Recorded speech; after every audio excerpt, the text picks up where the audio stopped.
Imagine you are driving a car down a highway at 100 miles per hour.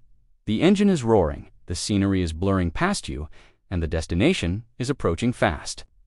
But there is a problem. You have painted the entire windshield black. You cannot see a single thing in front of you. Instead, you are driving by staring intensely into the rearview mirror. You are navigating the future by looking exclusively at the road behind you. In the physical world, this would be suicide. You would crash within seconds. You would be dead before you even realized you hit the wall. But in the financial and psychological world, this is exactly how millions of people live their lives. They are driving through the most rapid technological and economic evolution in human history. But their eyes are fixed firmly on the past. They are obsessed with the good old days. They are obsessed with how things used to be. They are obsessed with who they were rather than who they are becoming.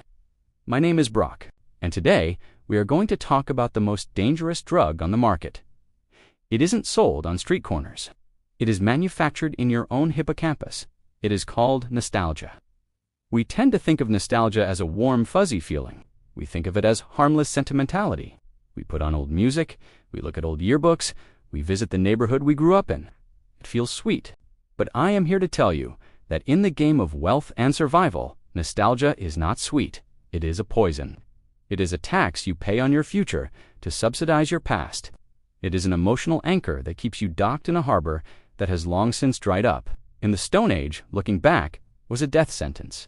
If a caveman spent his day reminiscing about the great mammoth hunt of 5 years ago, he missed the tiger stalking him in the present.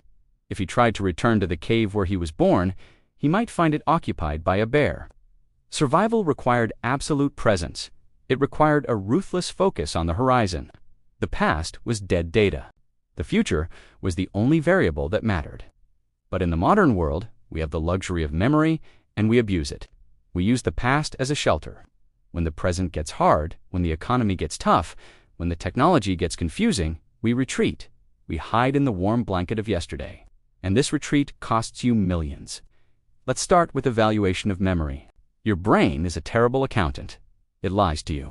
It commits fraud every single day. When you look back at the past, whether it's your high school glory days, the economy of the 1990s, or that old house you used to live in, your brain runs a filter. It deletes the pain. It deletes the boredom. It deletes the anxiety. It only keeps the highlight reel. You remember the music of the 90s. You forget the screeching sound of the dial-up modem and the fact that it took 45 minutes to download a picture. You remember the cheap housing prices of the 80s. You forget the 18% interest rates and the double-digit inflation. This is called Rosy Retrospection. It creates a false baseline. You are comparing a flawless, edited fantasy of the past with the messy, difficult reality of the present. And because the present can never compete with a fantasy, you become paralyzed. You become cynical. You say, "It's too late. The best days are over. I missed the boat." This is the first cost of nostalgia in action. Because you believe the past was better, you refuse to engage with the opportunities of the present.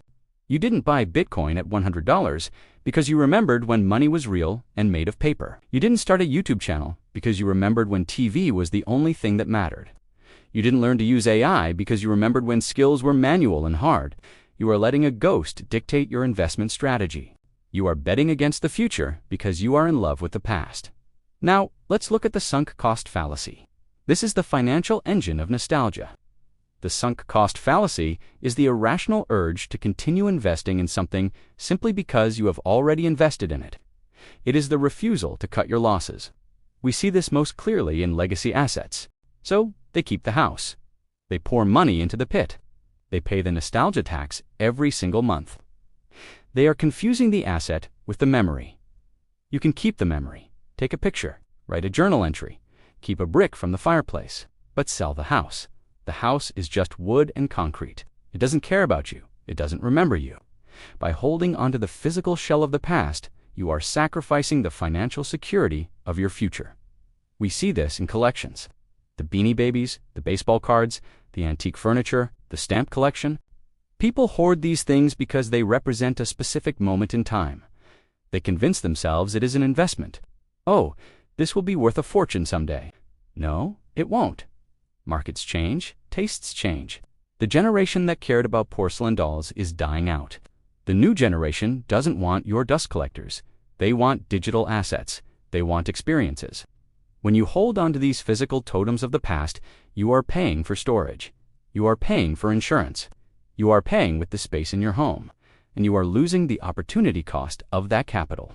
If you sold that collection of vintage comic books for $10,000 and put it into the S&P 500, it becomes a living, growing asset. If you keep it in the attic, it is just colored paper waiting for a flood or a fire. Let's talk about career nostalgia. This is the most tragic form. This is the person who peaked at 25 and spends the rest of their life trying to protect that identity. I used to be a manager at Kodak. I used to be a vice president at a bank that doesn't exist anymore. They hold on to old skills that the market no longer values. They refuse to pivot. They refuse to learn. They say, I shouldn't have to start over. I have seniority. I have experience. The market does not care about your tenure. The market is a ruthless, real-time weighing machine. It asks one question. What value can you provide today? If your value is based on a skill set from 2005, your value is zero.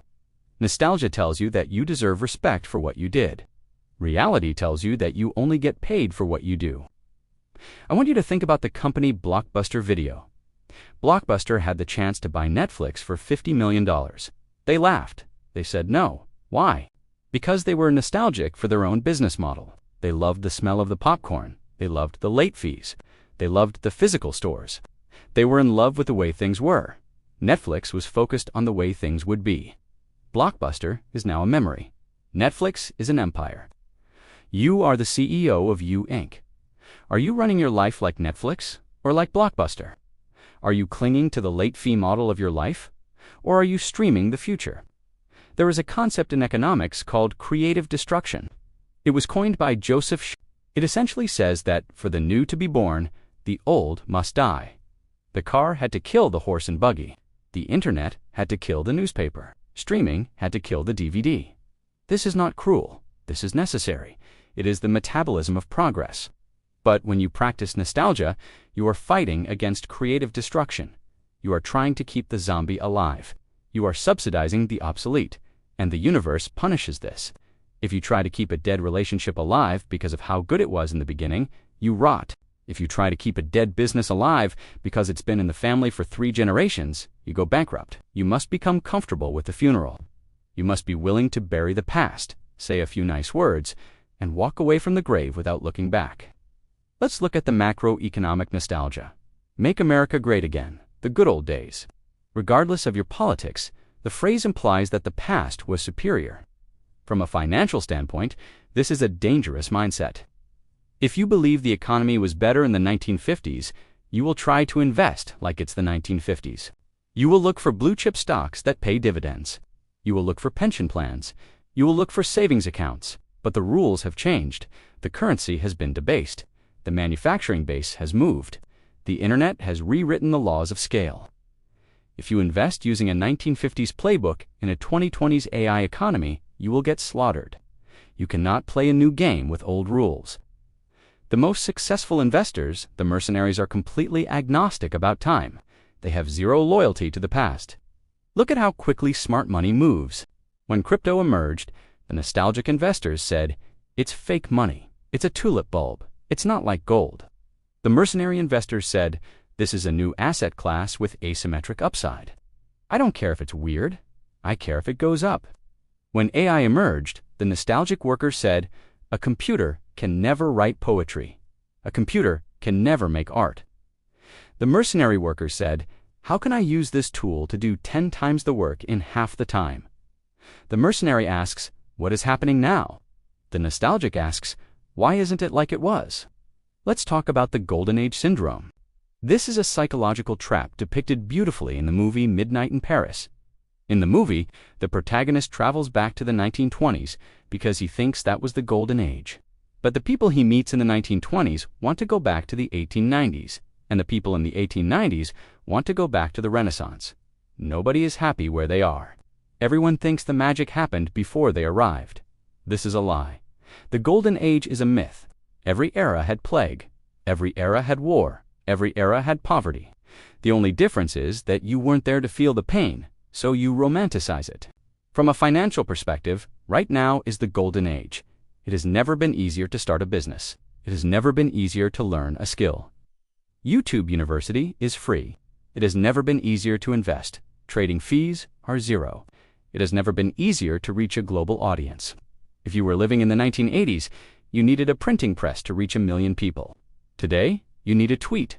If you are pining for the past, you are spitting on the abundance of the present. You are starving at a banquet because you wish you were eating the stale bread of your childhood. Now, I know what you are thinking, but Brock, my memories are precious. They make me who I am. I agree, your memories are the library of your soul. But a library is a place you visit to reference information. It is not a place you live. You don't sleep in the library. You don't eat in the library. You go there, you learn a lesson, and you leave. The problem arises when you try to live in the library. When you try to construct your identity around what you have done rather than what you are doing, this leads to identity ossification. You turn to stone. You become the high school football star. You become the divorced dad. You become the former CEO. You attach your ego to a dead version of yourself. And because that version is dead, it cannot grow. It cannot compound. And in finance, if you are not compounding, you are dying. So, how do we fix this? How do we stop paying the price of nostalgia? Step 1. Liquidation. I want you to look at your physical assets. Look at the things you are keeping purely for sentimental reasons. The old car you're going to fix up someday. The collection. The house that is too big for you. Sell it. Liquidate the past. Convert that dead energy into live capital. Take the money from the vintage car and buy Bitcoin. Take the money from the baseball cards and buy a rental property. Turn the static memory into dynamic fuel. It will hurt for a minute. You will feel a pang of sadness. But then, you will feel the rush of liquidity. You will feel the weight lift. You will realize that the car was just metal, but the cash is freedom. Step 2. The zero-based life. In corporate finance, zero-based budgeting means you don't start with last year's budget. You start at zero. Every expense must be justified from scratch. Do this with your life. If you met your current friends today, would you be friends with them? Or are you just friends because you went to high school together? If you applied for your current job today, would you take it? Or are you just there because you've been there for 10 years? If you were choosing a city to live in today, would you choose this one? If the answer is no, you are operating on nostalgia. You are operating on inertia. Cut the cord. Reach your life based on current data, not historical precedent. Step 3. Burn the ships. There is a legend about the conqueror Hernan Cortes. When he landed in the New World, he ordered his men to burn their ships. He took away the option of retreat. He took away the option of going back home. They had to win, or they had to die. Nostalgia is the ship waiting in the harbor. It is the escape hatch. It tells you, if this new venture fails, I can always go back to my old town job life. As long as that ship is there, you will not fight with everything you have. Burn the ship. Delete the ex's number. Sell the safety net house. Force yourself to face forward. When there is no retreat, your brain switches gears. It enters hunter mode. It stops looking at the rearview mirror and starts looking for the prey. Step 4. Change your vocabulary. Stop saying, I used to be fit, I used to be rich, I used to be happy. Replace it with, I am becoming. I am becoming fitter. I am becoming wealthier. I am building. The past tense is the language of the victim. The present progressive tense is the language of the victor. Step 5. Adopt the immigrant mindset. Immigrants are often the most successful demographic in any economy. Why? Because they have no nostalgia. They left their home, they left their comfort, they burned their ships. They arrive in a new land with nothing but a suitcase and a hunger for the future. They don't say, back in the old country, we did it this way. They say, how does it work here? How do I win here? Be an immigrant in your own life. Treat every day like you just arrived in a new country called the future. Learn the language, learn the customs. Hustle like you have nothing to lose. The ultimate investment you can make is in your own adaptability. The past is a fixed income bond that pays 0 interest. The future is a volatile equity that pays infinite dividends if you have the courage to hold it. Stop investing in the museum. Start investing in the laboratory. The museum is where things go to be preserved. The laboratory is where things go to be invented. The ghost in the rearview mirror cannot help you. It cannot give you a loan. It cannot give you advice. It can only distract you. Take a hammer and smash the mirror. Look at the road. Look at the horizon. The sun is rising in front of you, not behind you. I'm Brock. The past is dead. Long live the future. I'll see you in the next one.